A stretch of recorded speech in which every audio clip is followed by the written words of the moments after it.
Bienvenido a este nuevo episodio de nuestros mini podcasts.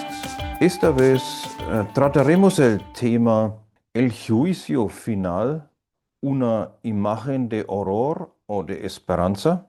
Para algunas personas, el juicio final es una idea aterradora, asociada con los castigos del infierno y con Dios como un juez implacable. Para otras personas, el juicio final es una imagen de esperanza, porque será el momento en que Dios finalmente hará justicia y castigará a las personas malvadas. ¿Cómo lidiar con esta tensión? ¿En qué se puede creer?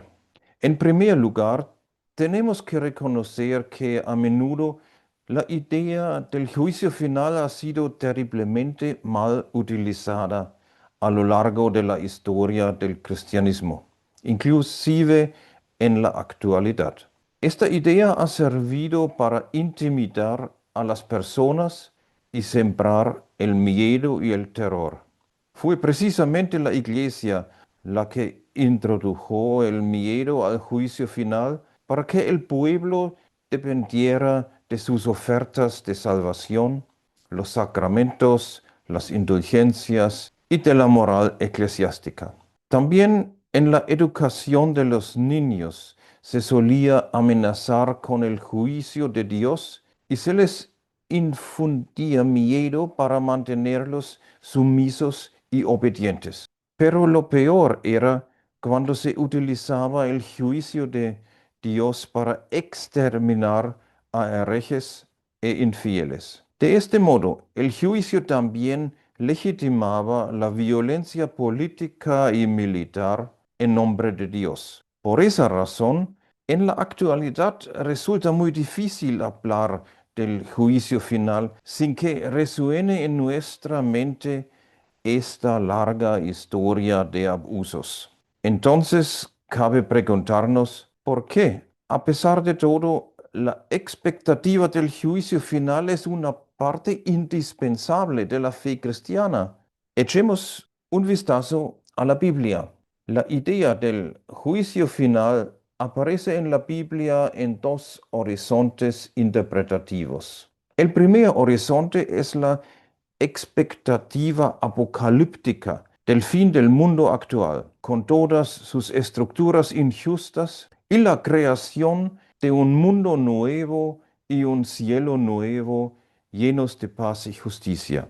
Esta expectativa es la última esperanza de las personas que han sufrido opresión y persecución, como el pueblo judío bajo el dominio de las distintas potencias mundiales. Se aferran desesperadamente a su Dios. Aunque no experimenten la justicia en vida, esperan que Dios será un juez incorruptible y justo. Y también esperan que un día derribará el antiguo eón y traerá un nuevo eón. En este momento de cambio, Dios juzgará a toda la humanidad de manera justa según las obras de cada persona. Estos textos apocalípticos se encuentran tanto en el Antiguo Testamento, por ejemplo en Isaías capítulo 2 y capítulos 24 hasta 27, en Daniel capítulo 7 y Ezequiel capítulos 38 y 39. Como en el Nuevo Testamento, por ejemplo en Marcos capítulos 13 y sobre todo en el Apocalipsis de Juan. Lo que encontramos en estos textos es la perspectiva de las víctimas, quienes no anhelan nada más que su liberación de la injusticia y la justicia compensatoria por el daño sufrido.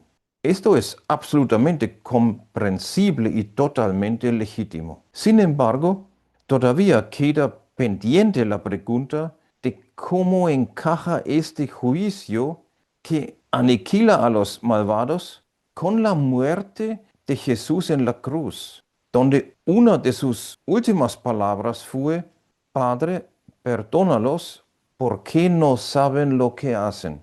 Este texto se encuentra en Lucas capítulo 23, versículo 34. Entonces, cabe preguntarnos, ¿qué es lo que vale?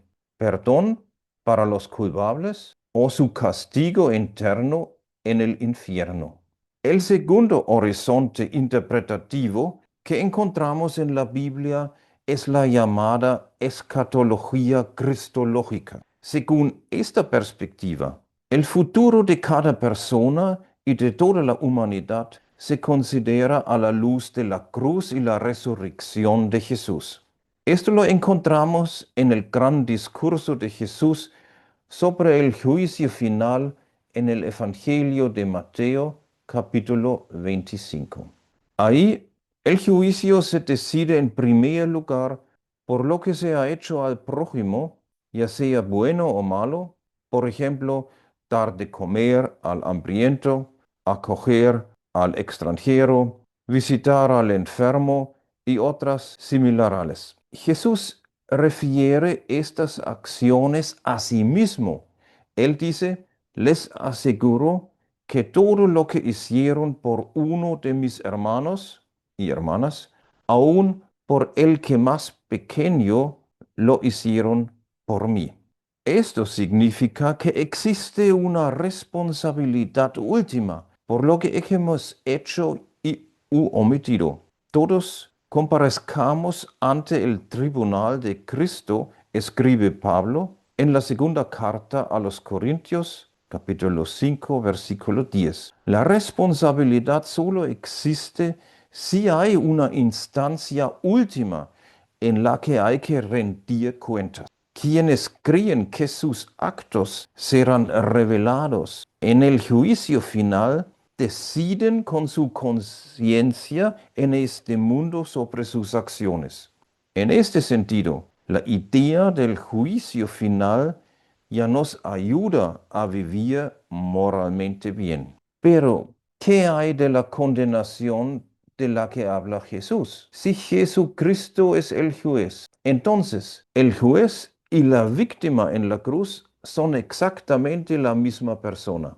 Cristo como juez asumió el juicio sobre sí mismo, reconciliando al mundo consigo mismo, dice Pablo. De este modo, la idea del juicio final adquiere un nuevo significado. El juicio ya no significa ejecutar y condenar a la mitad de la humanidad, sino enderezar y salvar a toda la humanidad. Por eso se ha hablado también de una reconciliación universal. Por supuesto, no hay que imaginarse esto con demasiada ligereza. Esto no significa que nos olvidemos de todas las injusticias, ni tampoco que nos olvidemos de la gravedad de todas las opresiones. Eso sería una gracia barata. Todo lo contrario, aparecer ante el tribunal del juez significa que se produce un corte, pero esta corte no tiene por qué atravesar a toda la humanidad, que no solo hay personas buenas y personas malas, sino que esta separación debe atravesar a cada persona individualmente. En este sentido, el juicio final significa que se me quitan precisamente aquellas características que no se corresponden con Cristo y que me separan de Él. Pero si somos sinceros, debemos admitir que estos aspectos son precisamente los que más nos gustan. Dejar que nos quiten estas características no es nada fácil. Para unos puede ser la voluntad de poder, de imponerse y ejercer su poder. Para otros la búsqueda de prestigio, reputación y estatus externo. Para otros el egoísmo. Para otros la envidia y los celos. Y en general la codicia para tener cada vez más, incluso si eso supone saquear los recursos naturales. Todos estos son aspectos de los que los seres humanos estamos muy enamorados.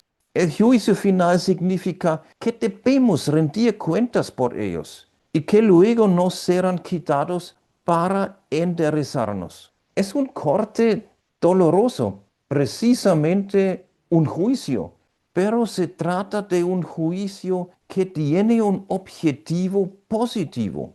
El objetivo es la curación y la liberación del mal. Al final, el ser humano y el mundo salen tal y como Dios los concibió. Así puedo imaginarme a Dios como juez, como aquel que asumió el juicio al ser crucificado y como aquel que nos corrige para salvar a su humanidad y crear un nuevo mundo y un nuevo cielo llenos de justicia y de paz. Muchas gracias por su interés y su paciencia. Nos vemos el próximo mes. Hasta luego. Que Dios les proteja.